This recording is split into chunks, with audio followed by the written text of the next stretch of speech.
there was this thing underneath that was dictating whether businesses and brands got results or if they just kind of like fizzled and didn't really see the results or the return on investment that they wanted from their marketing. And I realized that was branding. So I've been on this amazing rabbit hole obsession journey since then, learning all things about brand building to help entrepreneurs build brands that impact so many people and literally change the world with what they know. That's brand strategist Kaye Putnam. She started working online to have a sense of stability when her husband's military job kept their family on the move. In her first 6 months online, she struggled to sell even a $97 copywriting service. But then everything clicked into place when Kaye discovered the brand Archetypes framework. And since 2013, Kaye's business has grown exponentially by helping business owners get clarity on their brands based on their archetype. But branding is about way more than just colors or images.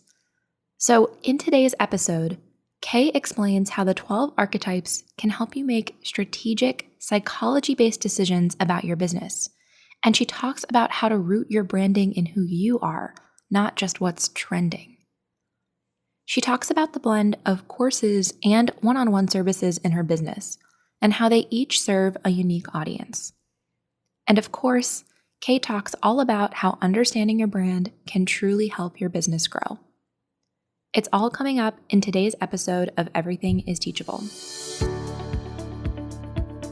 Welcome to Everything is Teachable, the podcast that takes you behind the scenes to learn how everyday creators have transformed their skills and passions into online courses and businesses. To introduce this week's episode, here's your host, Melissa Guller. Hey everyone, I'm Melissa from Team Teachable. And today I'm excited to be here with Kaye Putnam. Kaye is a psychology-driven brand strategist for entrepreneurs. And through work with hundreds of clients, from global brands to solo business owners, she developed the Clarity Code. Kaye believes in pursuing audacious dreams and that there is genius that lives inside every entrepreneur. When you have a clear brand, your clients love, respect, and are willing to pay premium prices for your work, and it gives you the clarity and confidence to scale your impact and your income. So, Kaye, welcome to the podcast. Thank you so much for having me, Melissa. I am so excited to geek out about all things courses and branding today. Yes, me too. So before we get into what I'm sure listeners are excited about, all the branding, the fun stuff that'll come later in this episode, I'd love to start by learning more about you and your business. So even long before you were a brand strategist, I saw that you actually started your first business at 16. So maybe can you take us all the way back to your entrepreneurial journey's start? I have been obsessed with the magic of business for as long as I can remember. When I first started that business, it was a wedding and portrait photography business. I actually had to have my mom sign up for my PayPal account because I was too young. And that stayed with my PayPal account for a really long time. They wouldn't let me change it. Oh my gosh. A little relic from the past. So I did that business for the 4 years from a high school senior almost all the way till the end of college while I got my marketing and psychology degree. I actually got really burnt out, learned a lot about profit and loss that is important when you're running businesses, and took a few years off from entrepreneurship, joined the corporate world in sales and then marketing with some traditional media, worked in radio for a while. And my husband at the time was in the military, which meant that we were going to be moving every 2 years and having to start over. So I started my online business in 2013 out of necessity because I knew that I couldn't do the thing where I just kept quitting a job and then having to spend 6 months finding the next one. So when we moved for the second time and I had my first son, I started working online. So I started with a digital marketing agency that I worked for and realized both in the traditional media world and then in the digital agency that there was this thing underneath that was dictating whether businesses and brands got results or if they just kind of like fizzled and didn't really see the results or the return on investment that they wanted from their marketing. And I realized that was branding. So I've been on this amazing rabbit hole obsession journey since then, learning all things about brand building to help entrepreneurs build brands that impact so many people and literally change the world with what they know. I love that. And before we dive into, I know there's so much to unpack with the branding, but in your earliest days, I know for the 6 months at the start of your business, it was a bit of a struggle. So why do you think in the beginning it was harder for you to get things off the ground? I was so awkward when I first started online. I was looking at everybody that was successful and I was incorrectly taking inspiration from all of them. I'm like, okay, this entrepreneur has this like motivating athlete persona. I'm like, I'm an athlete. I'll have a YouTube series called Your Monday Morning Kick in the Pants. And then another entrepreneur was like very feminine, very luxurious, traveled, jet set. I'm like, okay, I'm going to name my signature service Finding Your It Factor. And this went on. And I was like trying to live in all of these identities that weren't really myself.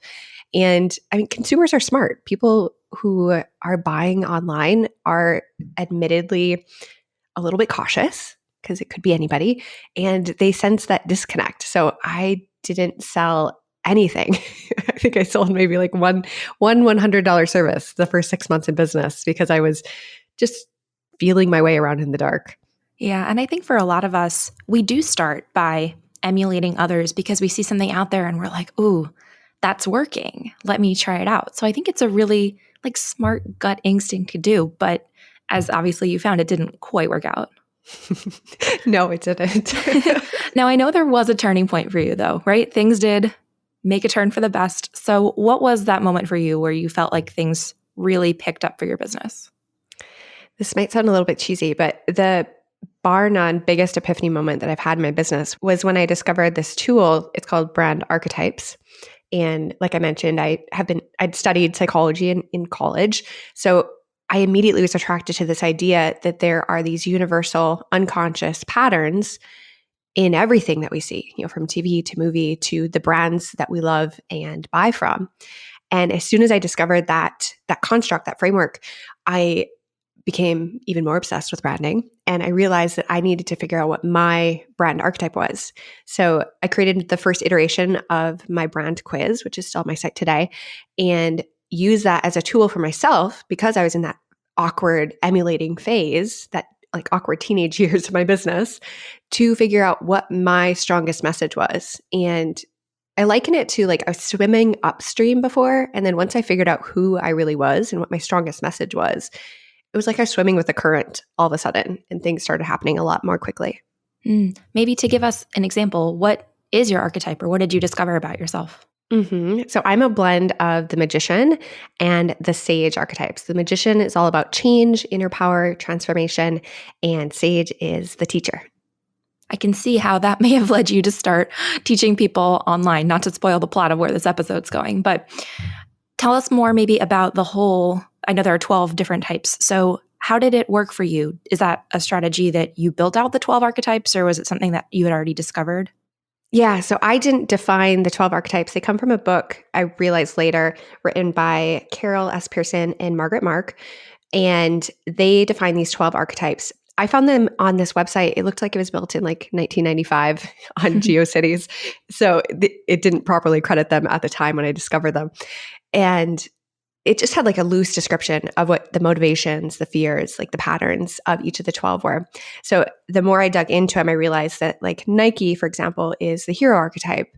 Wall Street Journal would be the sage. Disney is more the magician. Adobe is the creator. And there's these 12 different archetypes that match up with these characters that we see all around our life. And how did you start incorporating that into your business? They all correspond to symbolism, I think is the easiest way to explain it. So there are colors, there's words, there are things that elicit emotional reactions in humans because we've been conditioned to respond to things. It's kind of like a shortcut to understanding. So once I realized which archetypes I was, I started researching and developing my own bank of ideas for what outward facing brand cues those archetypes corresponded with. So this, spoiler alert, fast forward to later when we're talking about courses, I've actually curated 12 different libraries of inspiration for each of these archetypes because, like I said, total nerd obsession here. But I started recognizing them, like walking through the grocery store, walking through the mall, and just collecting all of these different examples of how the different archetypes show up in brands in particular. And I know also we mentioned the quiz that's on your site, but I think something that's so unique about this approach is that when people start to identify with their archetype and then they start to see all this info that you're collecting, I feel like it must be this aha for them, like, oh, this really feels like me. Yeah. And a lot of people tap into these ideas unconsciously or innately because they are connected to universal human desires, like the desire for truth or love or community are represented by each of the different archetypes. So it's things that people do naturally, but if you're like me, you're probably a multifaceted human being and you don't know what to bring forward in your brand, the archetypes can be a really fantastic tool to help you figure out what your strongest personality and message is. Mm-hmm. And as anyone who's learned from you knows, brand is so much more than design. But since that's often a misunderstanding, can you help our listeners understand, like, what does their brand really mean? Mm-hmm. Your brand is who you are. I call myself the psychology-driven brand strategist because I think it's so important to build your brand on truth, not on trends. So a lot of people will go out and do that emulation game that I did in the beginning of my business and be like, oh, I like this style logo or I like these colors, but they're not based in the foundational truth of their brand. So you have to figure out that truth first. So that's how I approach branding. We figure out the personality, the position, the unique point of view, the vision, the purpose, all of those things need to be figured out for your brand first. And then you can translate all of that into the design language or the actual written, spoken language that you use to describe your brand. Yeah, I think that's probably a flip of what most people assume, which is that it would start with the visual. And then from that lens, I think branding probably stresses out a lot of new entrepreneurs or even longtime entrepreneurs if they don't feel like that's their strong suit. So why do you think so many creators have such a hard time getting clarity on their branding? For a couple reasons. First, it's really hard to see yourself clearly. And that's another reason why I like the archetypes as a tool because it gives you a mirror, it gives you a lens to look back at.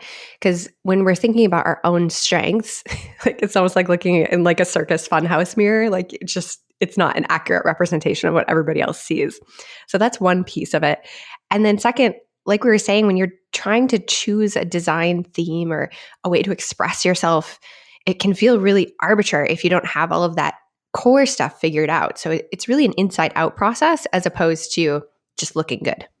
Mm-hmm. Yeah, it makes a lot of sense to hear you describe it. And I think the fun home mirror, that image really stands out to me too. So thinking about your business itself, I'd love to learn more. So you started using this archetype foundation in your business. And how did things kind of evolve from there? What did your business look like?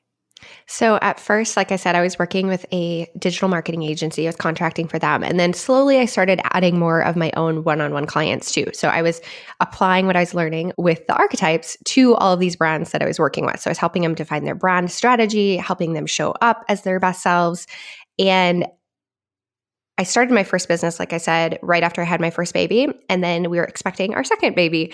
And I realized that my time was going to become much more scarce and I wasn't going to be able to impact and help people in the same capacity that I had been up to that point. So back in 2015 is when I launched my first online course. And then these days, my business is pretty much half and half. I still work with one-on-one clients on what I call my agency side of the business. And then I have a whole robust course side of the business, which is the other half. Mm-hmm. So let's talk about the online course itself. So the first time you built your course, what was that experience like for you? Or what did you enjoy? Or what did you find maybe challenging? I started building my online course. Apparently, I'm a procrastinator because I had about 12 weeks left before my due date with that second child. And I had that realization that I needed to be able to leverage what I knew, not just my time. And so I set out with this like really robust, really complicated launch plan. But as the weeks were dwindling down, I realized that I was procrastinating because it's a really big project and it feels really intense to put all of your life's work into a single course. And then B, there's just all of these different moving pieces that you could use to launch a course. And I, in the end, scaled it way back, made it much more simple, and kept it just to the minimum viable process to getting the outcome that I was promising. And I launched that right at the end of 2015. I think it's so important that you mentioned that there's a lot of things you could do to launch a course, because there's a lot of advice out there and a lot of different approaches work really well for different people. But I think a big part of being a creator is editing and deciding all the things that you aren't going to do instead of just the things that you are going to do. Totally. And that's one of the reasons why we get into entrepreneurship in the first place. On more of a macro level, if you want to work out in the middle of the day, you should be able to do that because you're now an entrepreneur. Or if you want to take an afternoon nap, you should be able to do that because you're an entrepreneur. And then on that micro level, we shouldn't be building the businesses that everybody says that we quote unquote should build. We should build the ones that really light us up and suit our strengths as opposed to the blueprint or template that everybody else is using. Well said. So to give people maybe a sense of things, when you launched the first time, what did it look like? How many students did you get, and how was that experience for those students? So when I first launched, I think I had an email list of about 3,000 people because the quiz had been around for a period of time at this point. So that had been building my list while I was working with all of those one-on-one clients. And it was this whole backwards process of knowing that I wanted to launch the course, doing what I could in that time frame that I could to launch it. And I made it so it didn't have any live component. It was just delivered over a course platform at that point because I was about to have a newborn. And it went well. I launched it at like an introductory pricing. The course that I first launched way back then is now a $997 course, but back then it was only $297 because I was still collecting the credibility pieces that I needed to sell it later, the testimonials, the results, all of those things. And I think we ended up with 19 people in that first round, which I was thrilled with. I was going to say, that's great. I mean, imagine 19 people sitting in a classroom. That's a very full room. Totally. I love that perspective when you're looking at like your email list or how many people you sell a course to, because when you actually are impacting that many people's lives and you can imagine like a room or like a football stadium or something like that, it really brings an incredible perspective. Totally. So you had your first 19 students, and I also love that you mentioned that your pricing has changed, because I know pricing is such a hot topic about online courses. So you started at an introductory, like this $297 price, as you mentioned. How did the price and the course itself then kind of evolve over the years? So much. And this is the beauty of online courses. I love online courses because you have this opportunity to, well, just get what you know out of your head so that somebody doesn't have to have a physical or like real-time conversation with you to learn from you. But also you get to improve that as you learn and grow over time. So that first version of the course basically looks like nothing of the version of the course now. I've been adding bonuses and new modules and reformatting the structure and adding more live components and resources and all of those things to support the higher price and the better student experience. At one point, I think it was a year and a half ago, I re-recorded the entire thing. And I've done that a few times in this process. I love hearing you describe the course almost as an evolution, because I think when you imagine an online course, it could feel like, oh, you make the course once, you put it out there, that's that. But this mindset of, start with something that's your introductory offer, and then know that over time, you're going to tweak things here and there, you're going to add in more content. Something about that feels not just more accessible, but almost more fun to me. Totally. Because, I mean, if you're humaning, right? Like you are evolving, you are learning so much as you go along. And what an incredible benefit for those first students that took a bet on you to receive the benefit of your continuing learning and growth. Great point. And I know you also mentioned that you started adding in live components. So can you tell us more about what that mix of pre-recorded versus live looks like now? I have experimented with basically every combination of those two things. So I've run that first course, it's called Brand New Brand, several times live. More recently, it is an evergreen course for me, but I still give those students like a monthly live call and a student community that I host on Facebook that they're able to tap into and get feedback and questions answered and all those good things. In terms of somebody who's maybe making a course for the first time, would you recommend that they start with some of those other components? Or if I was making a brand new course today, what maybe advice would you offer in terms of what I should be creating?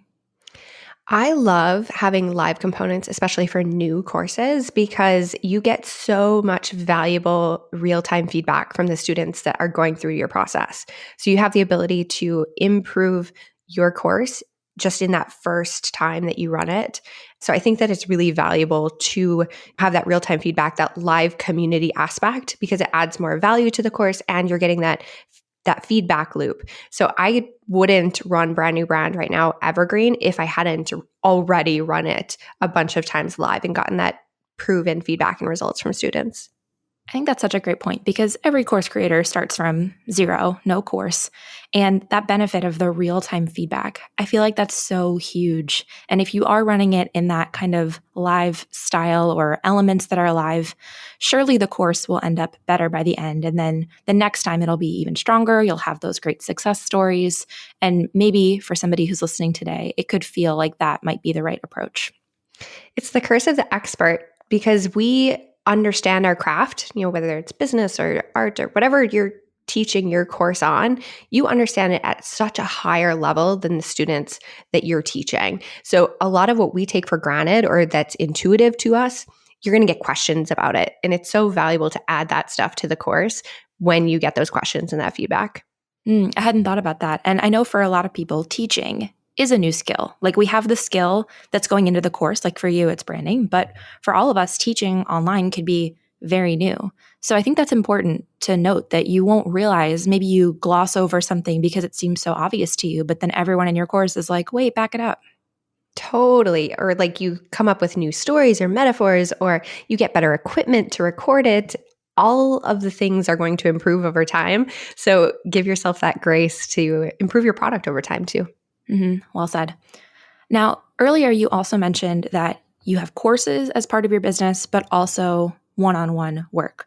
So to give people a sense of what your overall business looks like, can you just kind of talk us through the different offerings that you have? Yeah. I love doing both. I don't think it's the right move for everybody. It's kind of a complicated business model, to be honest. But the work that I do with my one-on-one clients helps me create better courses. So I love that ecosystem of having both. So these days, my one-on-one clients are typically more established entrepreneurs in the 6 to 7 figure range. And I'm helping them not only define their brand strategy with them, but then bringing it to life with writers and copywriters and developers over all of the different touch points of their brand. So I call that my clarity code process. And then over on the course side of things, I now have 3 main courses. Brand New Brand, that one that I started with, that's my signature. It's basically my client process in a course. So from A to Z, how to build a brand from scratch. And then I've added 12 archetype courses, which I call Brand Fluency, based off of the quiz, the archetypes that are in the quiz. And then just recently, last fall, I added another course called Brand Advantage, which is a 30-day momentum building sprint just to get people in action growing their brand. I noticed too, you mentioned that the people you're working with one-on-one, it's a slightly different person maybe than somebody buying your course, maybe a different point in their business compared to somebody who is maybe earlier. Am I getting this right? Maybe somebody who's kind of at the start of their business for the course? Yes, totally. And that's been such a blessing and such an amazing gift to have the courses to be able to still serve those people that are in more of the beginning stages of their business. Because as I was growing in my own skills and scaling my own business, adding to my team, doing those things that made my, I needed to increase the profit in my business because my expenses were increasing to provide a better value and output for my clients. I was pricing myself out of that beginner market and I hated that. I didn't want to leave those people to fend for themselves. So the courses have given me a great way to serve those people and still create the best brands possible for the clients that I'm working with one-on-one. I think that's such an important point because what can be tricky about only serving clients or only having courses is that inevitably you can't serve everyone. Like the price point won't make sense either way to have a sustainable business, depending on what you're up to. But I love hearing more about your mix of doing both because I wonder maybe if some listeners are currently only doing one-to-one work and wondering about courses, or maybe they've started with courses and are wondering, but how can I serve a different audience, maybe somebody who's more established at a higher price point? So I think it's really helpful to hear you talk through how both kind of fit into your business overall. Yeah, it's worked really well for me. I love having high ticket services because I still love just working with people. We were talking before we started recording about how isolated we feel right now in quarantine. So my one-on-one clients give me that connection, like that human element of business, and also allows me to keep my finger on the pulse of what's happening right now in branding. But yeah, the courses have their own set of amazing benefits and incredible students that I get to serve there too. Mm-hmm. It's nice too because I think in a business of all one-to-one clients all the time, I imagine that it could lead to either feeling burnt out or feeling like you can't make the revenue potential that you want if you're limited by hours in the day. Not necessarily, just kind of playing an extreme. And then on the other end, if you're only doing courses, then you don't really get to interact with people and maybe you don't get to learn the way that you're talking about. Like, what are the trends? What are the questions that people are asking? And so it's kind of a nice middle ground to have a little bit of both. Exactly. If you're the person that has a lot of one-on-one services and you really want to take a vacation or have a baby, those kinds of things, courses are a great way to help you bridge that gap. Totally. So let's talk a little bit more about just the world of online business, since a big goal of ours is to help people just kind of see what's possible and understand it a little bit better. So what does your life look like running your online business, even like day to day? That's a great question. I have the personality type. I love to work on different projects all the time. I hate doing what I call the business dishes. I like solving big problems and different problems all of the time. And thankfully, I've set up a business model to be able to do that. So I transition between having group calls for my students. I have my client calls with my one-on-one clients. I'm delegating with my team on the agency side of things. And then one of my favorite things in the world to do is to create content. So I'm creating YouTube videos and I have a team that helps me repurpose those into the blog posts and the articles that we have on our site, and then creating launches. So I have this cool mix on the course side of things of I have a lot of evergreen sales, but then I also do launches just because I like them and they add a nice bump in revenue. So we just got done like hosting a free challenge called Type Quest, where we had people find examples of their archetype in the world and all come together in community to do that together. And it was a blast. It's so much fun to have online events like that. So I love creating those. I love the challenge model actually, and I would love to have you maybe talk us through that a little bit more. So can you just share the strategy of that launch and kind of take us through it? Totally. I've been honing this in for the last couple of launches, and I really love having either a 3 or 4 day challenge, and then either the 4th or the 5th day is your webinar. And that has worked exceptionally well for me because you get to gather people together, create a lot of excitement, a lot of energy, a lot of communication in my case, my Facebook group. So it just attracts a lot of attention in general. And then you have that group of really interested people, really engaged people to invite to the webinar where you're going to make the offer for the course or the whatever you're selling. And that just has worked fabulously well for me. What's fun about the challenge too is that it is fun. Like yours was almost adventure-y, scavenger hunt, and I'm sure people really loved participating. Whether or not they bought at the end, they probably walked away from that experience having really positive vibes about you and your brand. Exactly. I adopted this nerdy Sherlock Holmes persona for the entire week. I literally asked myself before when I was designing the challenge, I'm like, what would make this really fun? Like, I should be Sherlock Holmes. I went on a hunt around my house to find my husband's grandpa's old tobacco pipe to no avail. I couldn't find it, but I did adopt my famous hats that I wore every day and had a fun time with that challenge. Oh gosh, I was going to say, I was literally imagining you holding up one of those monocles to one eye and just kind of peering out to say, what can we do today? Yes, that was the vibe. Yeah, it was so fun. And like you said, I mean, not everybody buys, but you can still create a really incredible brand experience for people. And do that in a way that just, suits your personality. Mm-hmm. And what's great about, I hate to call it a sales strategy, it is a sales strategy though, is that a lot of people maybe are hesitant to sell and they feel like, oh, selling feels gross. I don't want to push this upon other people. But when you take an approach like this with a challenge, people are going to get so much value out of it and they won't mind the sale at the end. They'll decide if they want to join or not. And for some people, it'll be really exciting. They'll feel really amped from the challenge. They'll want to join and that'll be a great choice. But other people won't feel like you've just been pushing your product on them for a week. They'll still feel like you value them and you were giving them something. Exactly. You get to create a lot of goodwill and momentum and then lead into your sales pitch, which is just telling people, hey, if you want to learn more about what we've just been teaching over the last several days, I have a way, like a shortcut for you to do that. And here's what it is. Mm-hmm. I love hearing you use the word shortcut because at Teachable, we talk about that all the time, about how people don't buy online courses because they want tons of videos and all of this work to do. What they're really buying from you is a shortcut to an outcome. They want your expertise. They want the thing at the end of the road, and your course is what'll help them get there.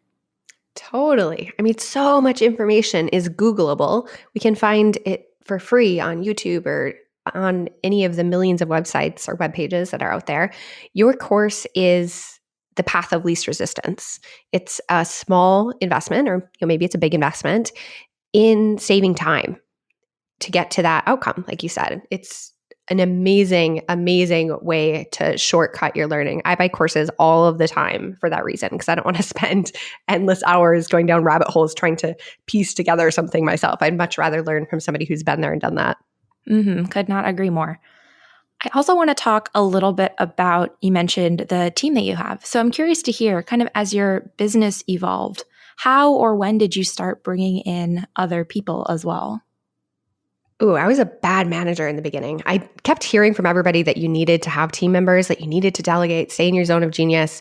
And that in itself is its own skill set that I had to learn. So I think I started with just a virtual assistant a couple years ago.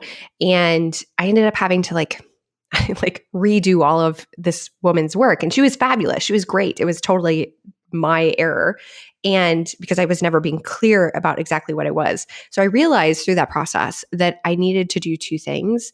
First, I needed to set really clear brand standards. So I set out to write all of my beliefs, all of my point of view statements, all of the different standards that I have for the visual aspect of my brand and the written aspect of my brand, all in one place. So that helped immensely. I create one of those standards. It's now a website. It used to be a PDF. I call it a brand source book for all of my one-on-one clients now. So having something like that, it's basically a SOP for your brand, allows you to empower your team to be your brand with you, as opposed to you being the bottleneck and the only person who can effectively be your brand. So that was one lesson that I had to learn. And then these days, I have grown and shrunk my brand depending on the current situation. But right now I have a content manager who writes and repurposes the bulk of our content. I basically just do what I call our source content, which is my YouTube videos. And she repurposes and writes the supporting pieces from those videos and distributes them everywhere else. And then I still do most of my own launch content. And then we have quite a few contractors that I work with on the agency side. So developers, designers, all sorts of wonderful humans over there that help bring our clients' brands to life.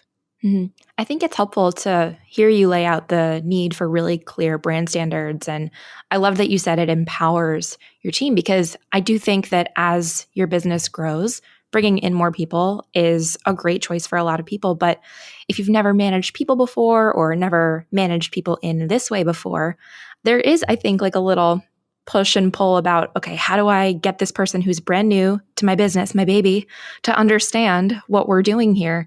And just giving really clear information is maybe an obvious thing to say, but probably not an obvious thing to do. Yeah, I mean, it took me several months of failed projects to realize that I wasn't saving any time by delegating this work and then redoing the work. Like, that's a broken model, right? Obviously, there was something wrong. And I'm not the type of person, like my personality type, I just don't like micromanaging. I'm not very detail oriented when it comes to managing. And the brand standards are such an amazing way it was just a great way for me to get what I knew out of my head so other people could take it and run with it. That makes perfect sense.